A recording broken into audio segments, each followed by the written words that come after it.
box cutters. What do you got? You gonna try to open that with a box cutter? Is that from your toolbox? Yeah.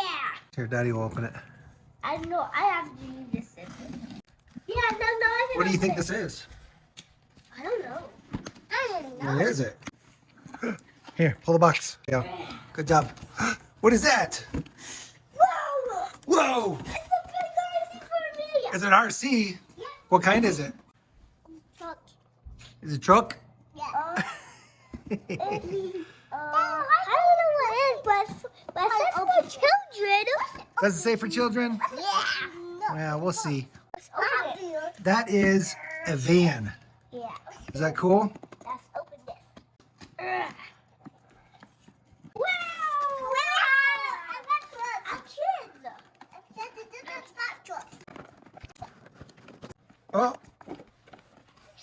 Oh, there we go. It's a battery. Oh, it's a battery. That is the battery, buddy. Another wire. And a wire. A popper. A popper. Yeah, what? Oh, bubbles. Another popper bubble. Pull it. I can't. You can't. Need the scissors for something, okay? You what? Need the scissors for something. These are adult scissors, buddy. I Hold on. I'm going to cut this part right here. Can Ta-da. Okay. What's that? Wow, it's the kids' RC stroller. Well, it's for big kids, but you can try it. Is that the remote? It's called a transmitter. Can you say transmitter, Ellie? Ellie, can you say transmitter? Transmitter. Let's cut this. Let's cut this thing out of here. Whoa, is that cool? You want to race? It's a van. Can you say van? All right, I'm gonna put the battery in. You want the poppers? What do you say? I'm gonna try it. Okay? Does that sound good? Yeah.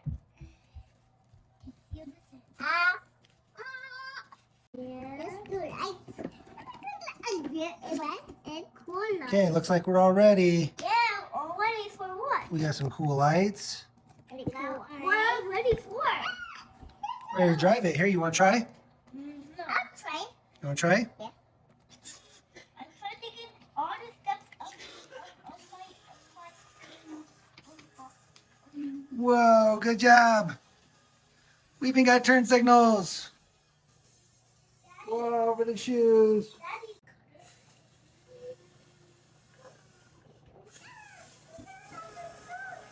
Whoa. Don't see anything. Oh, hi, Archie. What are you doing? Hi, Archie, look at Are you done? Archie. Archie, look at this cool present, Archie.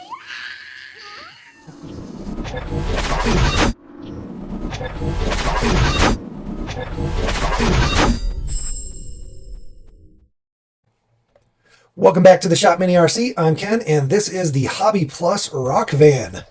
You saw the kids were loving it. It's a pretty cool looking little RC. This is actually the CR18P. There are some previous versions that are the CR18, but this is the P, and it's the newest. And I believe the P is because of the portals, right? We've got portal axles on this guy, which is pretty cool. We're going to start with the outside. Let's just look at the outside here. Actually, let's look at the box. So here's the box it comes in. You can see it comes in two colors. We opted for the red, or kind of orange, the orange and silver. There's also a tan and like a sea foam or blue. And here's all the great features. It's a 1/18 scale crawler. The adventure begins here. And here's the back with all the dimensions and weight and the electronics and whatnot. Okay. Comes with a 055T brush motor. Not the biggest motor, but it works. Now, as far as the actual truck, it's a Lexan body. You can see that. It's painted on the inside for the orange, or this bottom portion, and then the top is actually painted on the outside. And you can tell because it's not as glossy, right? This is very high gloss. This is more of a matte color, which looks really cool. We really like that. The Rock Van stickers, as well as the retro graphics here. These are all stickers here. We even got the door handles here, and the windows even have stickers, so you've kind of got the little edging here. as well as a rear view mirror. So that's pretty cool. This is all hard plastic. So we've got some fog lights. These don't actually have lights in them, but we do have the headlights as well as turn signals or hazards. And that's a nice plastic grille, bumper, roll bar, windshield wipers, mirrors. Pretty cool. Even have some foil on the mirrors. The rear lights are hard plastic as well as the bumper. And these also have turn signals or hazard lights in them. So pretty cool. Pretty detailed body for a Lexan. Definitely dig that. The wheels, they're plastic, but they've got these cool hubcaps on them, so it covers up the screw. Get a little bit even more scaled look. It's a great looking RC for sure. Let's go ahead and open it up. To open it up, we got these two body clip pins.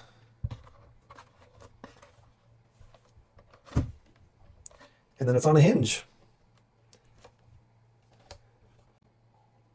You can see our little 050, our transmission. The motor's very low, so the center of gravity is low. It's super low. These are metal rails. These are not oil-filled shocks, and I don't think you can oil fill them, but they seem, I mean, they're decent. They're a little springy, but, you know, we almost always upgrade the shocks, so that will be a good option for this. Looks like we got a lot of good shock mounting points, though. We could even bring it all the way up here if we wanted to and kind of really drop it down, tuck it into the body, sort of like that if you wanted to. I can bring the shock forward, back a little bit, same on the front, same mounting positions. These chassis rails are pretty good. They've got extra holes here if you wanted to move your links forward or back. Now that, of course, would change your clocking on your axle. So you probably don't want to do that too much unless you're going to adjust the links entirely. Very flat skid, so that's cool. You can see the links sit pretty flat to the skid. They're not high clearance links, but they'll do.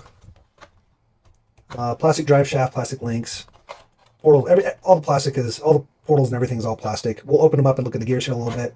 Like I said, though, the rails are metal.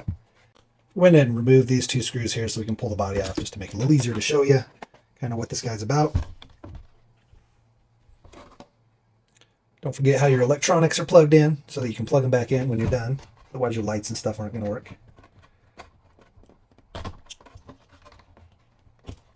can see how the lights are all wired in there.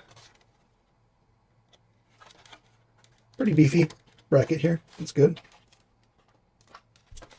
Here's the setup. What I wanted to show is we've got a panhard bar in here, which is this bar that crosses from here up to the chassis here. It's kind of hard to see, but there is a bar that crosses here. And that bar prevents basically left to right movement, right? And it's got a single suspension link here versus like a Y-link or a 4-link suspension. Kind of like the rear is a 4-link, right? This front only has a single link here, so I guess it's technically still like a 3-link, and then it utilizes a panhard bar. It's also chassis mounted servo. That's more scale, more realistic. Now, it does reduce performance a little bit. On most serious RC crawlers, you're going to try to mount the servo on the axle. That puts the weight unsprung, which is where you want it. It also means that when you're turning, your suspension's not going to move, or your suspension won't move your steering. With this sort of a chassis mounted servo setup, you can see, you may not be able to tell, but when I go like this, it actually turns the wheels just a little bit because your suspension is compressing and your link is not moving here. So when you have movement in your suspension and axle and no movement in your steering, it's going to cause you, or your servo, it's going to cause your steering to move. Anyway, it's not a big deal. A lot of RCs have that because, again, it's more of a scale look, more true to real life. But as you get more competitive and want to maximize performance, you go with an axle-mounted servo. But this is a pretty typical setup. We really like that they added on the portals. Like I said, the old CR18s did not have portals. We've got a nice big battery here. It's a 600 milliamp battery. So lots of good runtime on that. It's rear mounted. It balances out the chassis a little bit, but again, if you're getting serious, you may want to relocate this to the front. You do want to try to keep your weight as low as possible, but moving it to the front would give you more forward bias. And an ideal rock crawling setup, if you're really going for hardcore rock crawling, not just trailing. This is really more of a really cool trail rig, but for hardcore rock crawling, you're going to want like 60% of your weight in the front, 40% in the back. It does look like it comes with very similar electronics to the FCX24 from FMS and some of their other rigs. Transmitter looks the same. I don't know if it'll pair. We can try. But the receiver does look a little different. There's the part number. It's the FSR4A3BS, looks like. It does have a whole lot of lights and whatnot, so that's pretty cool. One thing we don't like about having this motor mounted so low, now again, it's good for lowering your center of gravity, but that's partially why they could not put the second link here for a true 4-link suspension. It's because that motor is just too low. It also means that putting a larger motor in is going to prove to be kind of difficult. So you can't upgrade the motor as long as it's the same size motor, and it'll be just fine. However, you're not going to be able to fit a bigger can or probably a longer can because your link will end up hitting on that motor. It's not hitting now, but it will if you end up putting a longer can in. You could try to find a 3D printed mount that moves the motor to the top, but that does increase your center of gravity, which means you're more likely to tip. But again, this is more of a trail rig, so we're not looking for crazy performance out of it. We're just looking for something really cool and fun to trail with. You know, we can do a little crawling, I'm sure, but I definitely dig it as a trail rig. All right, so before I start taking it apart, I just want to show you some of the features on the remote here. Go ahead and turn it on. So directly out of the box, we had to flip the steering and the throttle. It was reverse steering and reverse throttle for some reason. I don't know what happened there. Maybe the kids messed with it. I'm not sure. But we did switch them back. Just like the other FMS models, this first switch, the first dip switch, is to set whether it's just forward and reverse, or, which is crawler mode, or for like a trailing or speed basher type setup, or what most RC race cars have, is a forward with brake. So you can see forward, brake, and then you let go and reverse. So that's what that first dip switch is for. The second dip switch is for LiPo cutoff. So you have it down if you want to make sure you have your LiPo cutoff on. Otherwise, if you're using nickel metal, you can have it up. And then these last two dip switches are for your drag brake. So you can see here, when we throttle it and let go, it kind of continues. If we were to switch this first one up, kind of stops immediately. And if you switch them both up, it's going to be, I believe that's 50%. I believe that's 75%. And if you go like this, I believe that's 25%. So you can just mess with those to see what kind of drag brake you'd like. And for crawling, you're going to want more drag brake. That way you don't like roll down hills and whatnot. Okay, and then you've got all your trims and your dual rates, your steering dual rate, steering trim, throttle dual rate, throttle trim. Pretty typical. You have a channel 3, which is a 3-position switch, which is not utilized in this on the FCX rigs, which is this guy here. It's for your, basically your 2-speed transmission. It's how you switch gears. And then our channel 4 is how we go through lights. And this cycles through 5 different light settings. Basically, you have all lights off, and then you click it here. Let's go ahead and plug it in. I'll show you. So under our first setting, we have no lights at all. No turn signal, nothing. Click it once, you end up with headlights and turn signals. Click it again, brighter headlights or turn signals. Click it again, and you have hazard lights. And then off with just turn signals. Okay, so that's your 5 different positions. There are also brakes. So if we turn on our lights here, actually we have to switch it over to trail mode. See that? You do have brake, so that's cool. One thing we noticed, which is kind of unfortunate, but we probably can fix it, is when we had our steering trim perfectly trimmed, let's adjust our trim, and we were trimmed straight, like totally perfectly straight, our signal was off. So our turn signal is going off because it thinks the ESC, we had to turn the trim so much that the ESC thinks that we're turning. So we had a constant signal while we were trimmed to straight.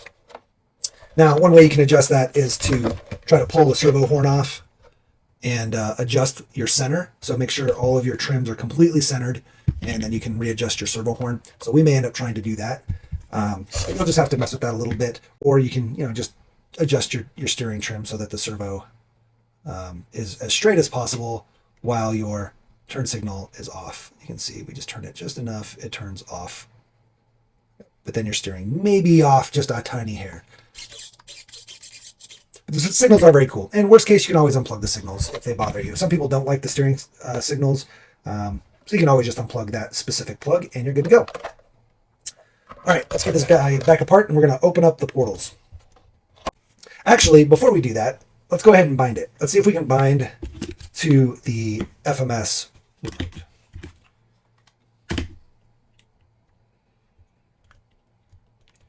Now, to bind one of these guys, all you do is hold the bind button, turn it on, you'll be blinking, and then turn on the rig. And it does bind, so it's the same protocol, so that's fantastic. Good to know. These electronics are definitely the more sought after for box stock electronics. The new FMS Max Smasher actually comes with a more simplified version of these electronics, and a lot of people have been very disappointed. So it's super cool to see that this guy comes with basically the original higher featured electronics. They have more features. The new FMS Max Smasher that comes with the simplified electronics does not have any of these dip switches, and all of the trims are digital buttons, which we are not a fan of. It makes it harder to trim sometimes, and it's just nice to be able to do the dials and adjust them very precisely. But the bigger issue is that it does not come with these dip switches, which means you cannot switch between the full throttle, full reverse, or throttle brake reverse. It's always on throttle brake reverse, which is very unfortunate if you're trying to use those electronics for a crawler. So very awesome that this comes with these electronics. We're super happy about that. All right, let's get these off.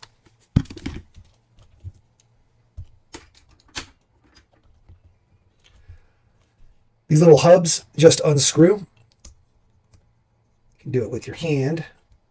Or, you know what we didn't show? Our little bag of extra stuff here.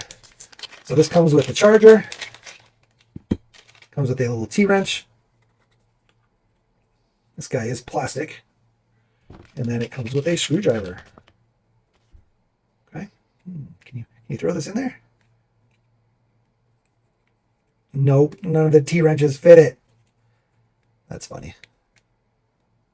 That's okay. I was just curious. Not that you'd really want to do that, but it does come with a screwdriver, so that's super nice. I'm curious if this fits on. Yep, there we go. So you can use your wrench here to pull off your little hubcaps. And then it's that guy right there. There we go. Your typical hex. Looks like there's a little washer on there to space it out. So if you wanted to bring your wheels back in, you could pull these spacers out and you can tuck your wheels in a little bit further. You might want to watch for rubbing just in case. Here's some typical SEX 24 wheels. Let's see if they fit.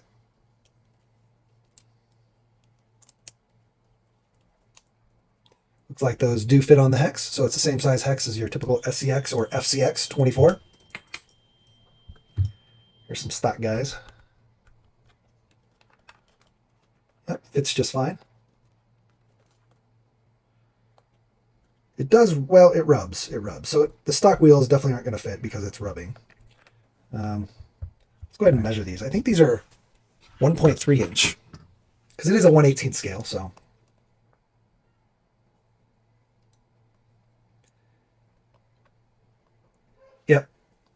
Yep, so these are 1.3 inch versus like an SCX is a 1 inch.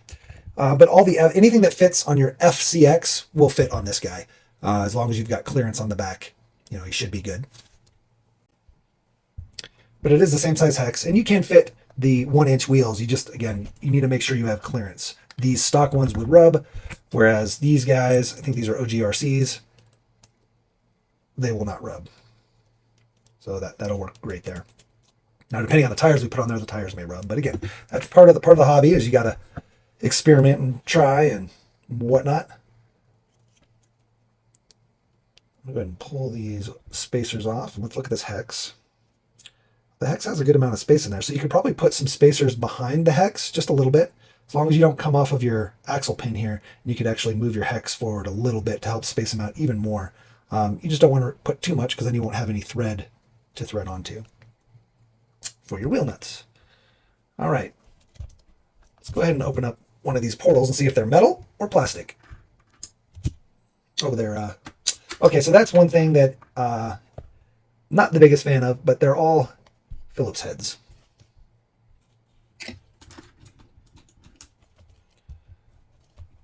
So that is kind of unfortunate. Every screw on here looks like it's a Phillips head. Typically on higher grade RC, you see, the hex heads or the Allen wrench style.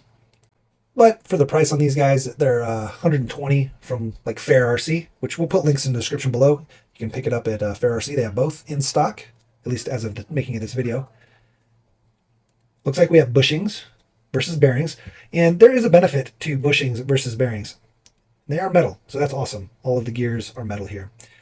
The benefit to bushings over bearings, especially brass bushings, because they're a little bit slicker and they run a little better, a little bit more smooth than plastic bearings, and they'll last longer. But bushings do not rust, right? Whereas bearings will rust. So if you go run your rig through some water and you're running bearings, you would better hope you have marine grease in there and that you dry it up as much as you can. Otherwise, your bearings are going to rust out. So bushings prevent that. It's a little bit more maintenance free, which is nice. I think this rig is really great for, somebody's first RC, first hobby grade RC that they can upgrade. There are tons of upgrades for this guy. A lot of aftermarket stuff for the FCX will probably work on this, and I'm not guaranteeing it, but there's a good amount. And so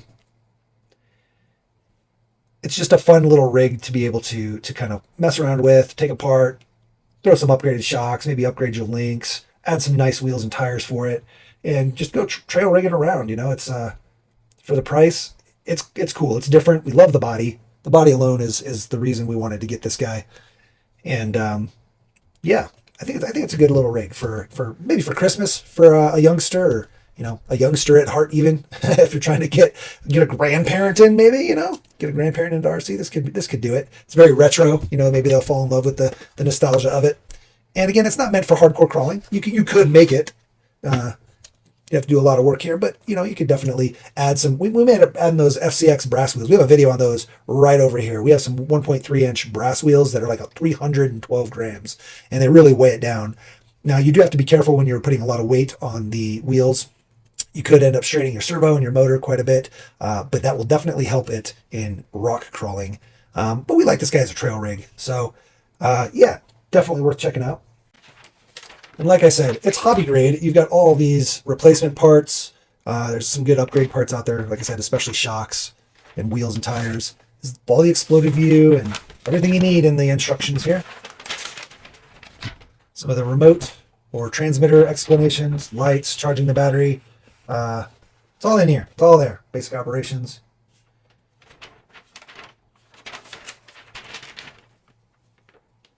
Overall, though, really dig it. I feel like it's quality for what it is. For being that it's not a hardcore crawler and they're trying to stay fairly scale. The metal rails. I like the way the rails feel. They're kind of a weird. I don't know if they're aluminum and painted, but they kind of have a brushed look to them. We should open up this transmission here. Do we want to take that apart and look? I guess we could.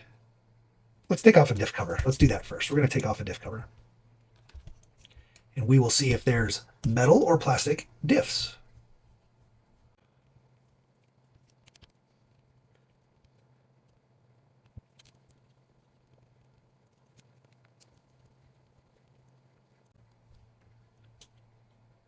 All right, look at that.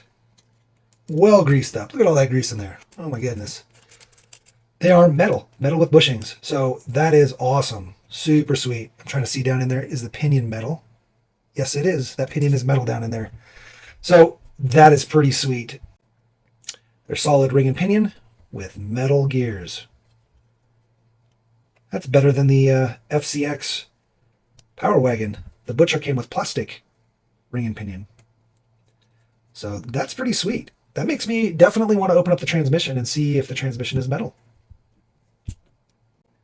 All right, we got that back on. Let's get this out. You know what? I don't know why I'm using this thing. We just got a new toy. Hold on.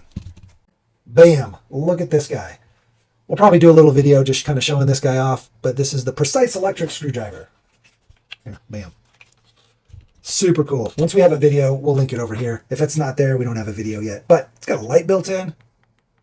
Forward, reverse. One thing I wish that it had, but not many electric screwdrivers do, is a torque setting, a way to stop it once you hit a certain torque, or just even a sensitivity. It doesn't have to be exact torque, just something where I can turn it back so we don't strip stuff out. But this is great to pull screws out.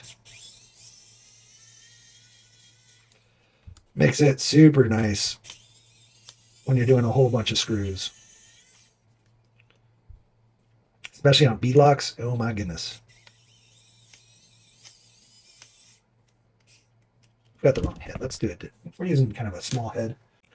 Comes with a bunch of different bits.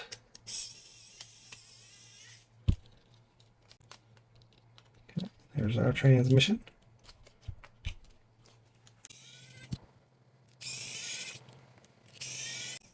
Definitely speeds things up. Oh, looks like a plastic spur here. So we've got a brass pinion with a plastic spur. Let's see what this back portion contains. My guess is it's probably going to end up being plastic because the spur is plastic.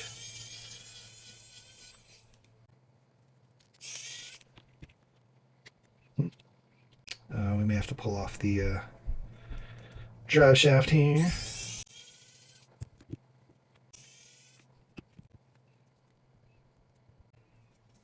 I guess these middle screws hold it in. There we go. And yep, they're plastic.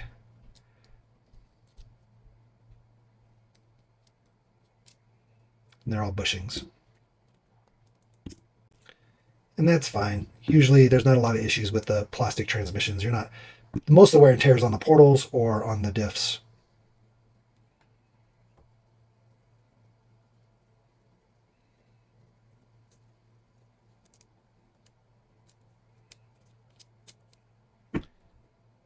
So there you have it.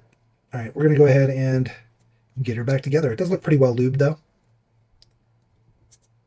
And like I said, it's all bushings. So, all right, let's get it back together. And again, if you took yours apart, be sure to check your exploded view to make sure you're putting stuff back together properly.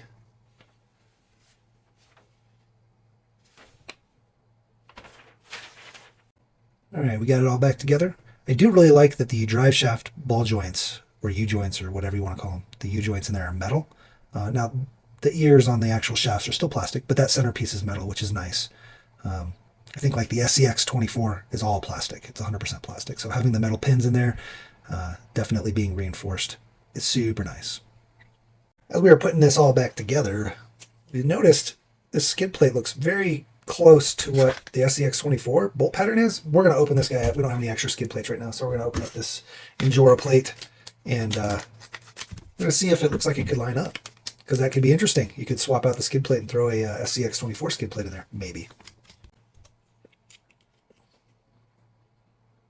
Nope, it doesn't line up. It looked like it was close for a second.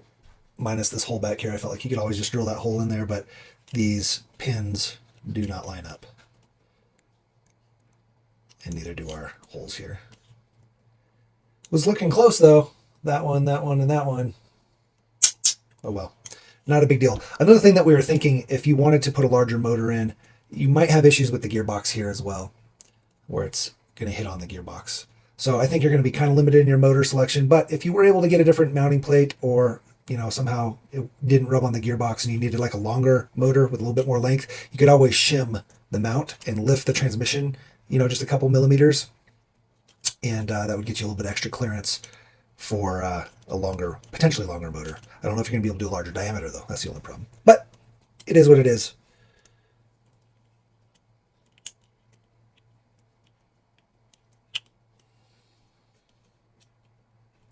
So we're going to go ahead and get this guy all back together. We went ahead and adjusted our steering servo, just basically one tooth in.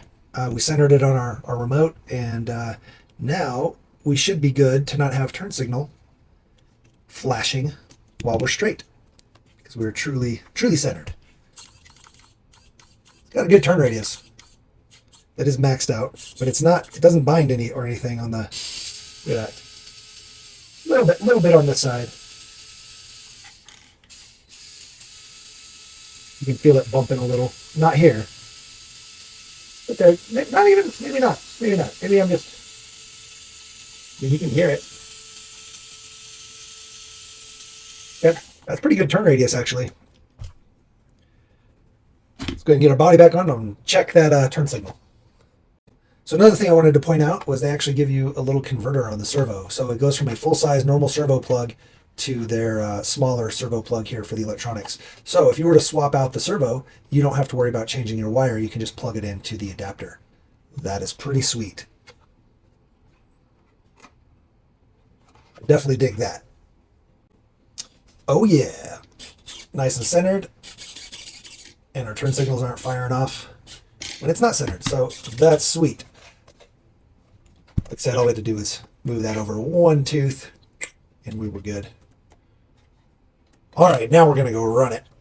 Let's go.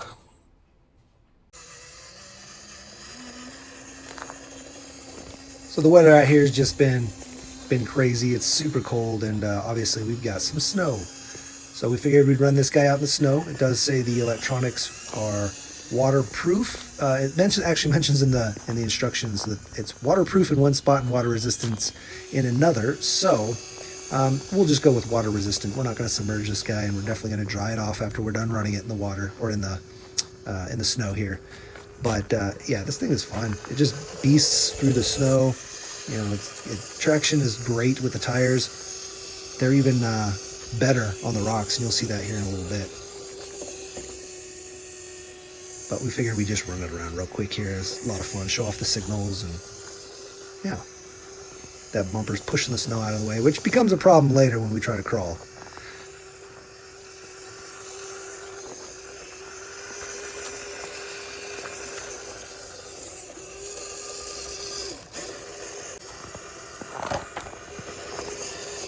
Figured we'd show you some brake lights, and we'll do some snow rock crawling.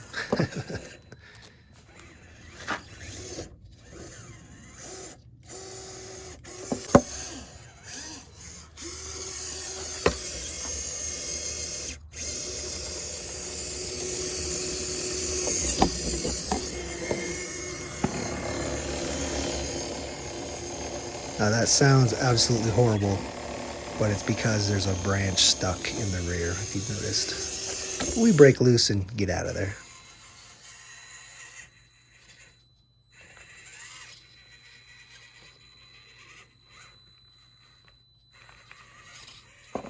Now, this thing performed way better than we expected on the rocks. I mean, it is a rock van, to be fair. And the biggest issue was the front bumper kind of getting hung up because the approach angle is not the best with the front bumper. But if you could get the line right and not hit that front bumper or get caught too much, sometimes you could just power through it. But if you could get that front bumper up and over, the tires were great. The tires are fantastic for stock tires. They had decent grip for sure. I'd say better than decent, really. And its wheel speed was good. I wish it had a little bit better wheel speed when we were kind of running around out in the snow. It's not too fast at full speed, but it's just fine for crawling. It's got great slow modulation. You know, the low end is really good. But for a trail rig, I know we were kind of touting this guy as an awesome trail rig. It'd be great to have just a little bit more wheel speed. But it did do well on the rocks, and that's a huge bonus for something as big and clunky and bulky as a van. Again, the approach angles are not the best, and that's just going to be the way it is with a body like this. But I think with some weight and a little bit bigger tires, not that these tires are bad, because like I said, these tires seem really good. But if you were to put some bigger tires on there, it would help with your approach angle quite a bit. And a little bit of weight definitely would help this guy. So like I said earlier, we were thinking those brass wheels that we have on our FCX, that FCX 24's brass wheels would definitely help here.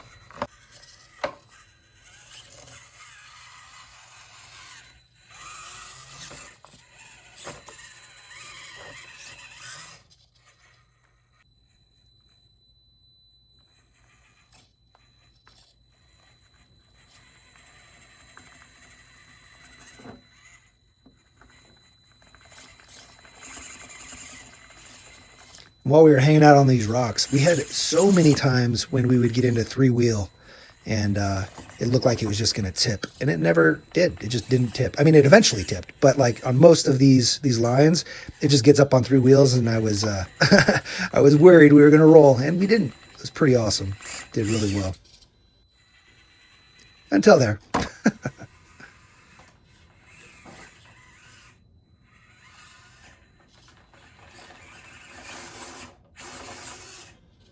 Now I wanted to run this over the logs here because they have a really like steep point in the middle. They're very prone to high centering, and it did pretty well. It did rub a lot on the sides of the Lexan. I mean, that does hang down quite a bit, but it's very even with the skid plate, so it made it kind of slide over very easily. So the center of gravity, or the high centering, didn't happen too much. So I was pretty surprised in that as well.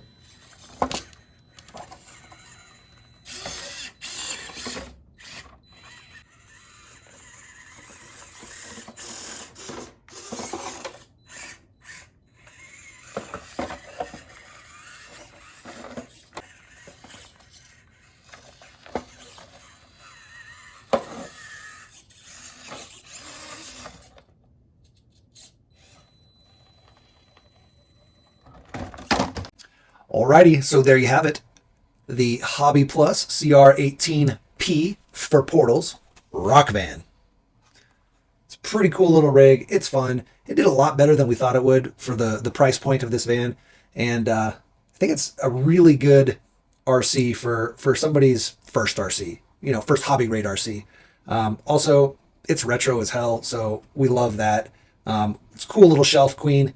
Looks great there, and it does perform, right? The only real issue, like we had mentioned, is kind of our approach angle here, right? The bumpers stick out quite a bit because it's a van, and it does kind of get caught up on this bumper, but that could be fixed. You could probably, you know, shave it down a little bit to try to get a little bit more, and then more importantly, add some bigger tires. But then you might end up rubbing. But some bigger tires would help your approach angle. You could also try to figure out a way, if you do put bigger tires on it, to lift the bumper, and I think you could. It wouldn't be too hard, or to try to lift the body, actually, do more of like a body lift. Wouldn't be too crazy to do that with the way the mounts are. I don't think it'd be too bad. But overall, it's super fun. Wanted to point out, because the body is painted on the outside on the top, that especially with this orange one, as you beat it up and get scraped up and whatnot, the orange will slowly show through. Oh, you can see this little nick here. But the orange would slowly show through, and it would start to get kind of almost a rusted look because it's orange underneath. And heck, if you wanted to do it, you could just take some sandpaper, kind of go on the edges and sand it down, and you'd start to show orange through a little bit. Could look cool if you're going to make it look worn, and, you know, kind of, you can melt the body. I've seen people do that, you know, on Lexans. You kind of melt the body and make it look rusted and add some paint and dirt and stuff. So that's a thing. But yeah, if you're looking at getting one yourself, we'll put a link in the comments below. Again, using those links doesn't cost you anything, but it helps the channel quite a bit. We get a small commission, and we'd really appreciate if you use the links. And it doesn't cost you anything. And Fair RC has been super awesome with everything they've shipped out. We've always gotten stuff fairly quickly when we order from there, so definitely worth picking stuff up from them. Plus, it's just an awesome company. They're always doing giveaways, so keep a good lookout for Fair RC with their giveaways. And I think right now, if at the time of this video, they're doing a really cool special where you can buy the two new bodies that they did for the FCX24 Butcher. They have a Christmas themed body, so like a white one and a red one, and they're sending out a free 1/18 scale if you buy two. So they have like a package deal where it's basically buy two, get one free. Pretty crazy. Anyway, they're always doing stuff like that. I appreciate everybody watching. I appreciate all the subs. So make sure you like, subscribe, share, hit the notification bell, do all those things you do at the end of a video. Your subscribe is just a click for you, but it means the world to me. And yeah, get out there, check out some of the new cars that are out there. There's a whole bunch that have been coming out lately. It's pretty awesome. A fun little thing we do at the end of some of these longer videos is have everybody comment down below a little secret word or message so that we know you watched the whole video. Let's go ahead and put down there, rock the van, because we're rocking the van today. So put rock the van down below, and that'll let us know that you made it all the way to the end. Run your cars, crash them, smash them, bash them, but don't break the expensive parts.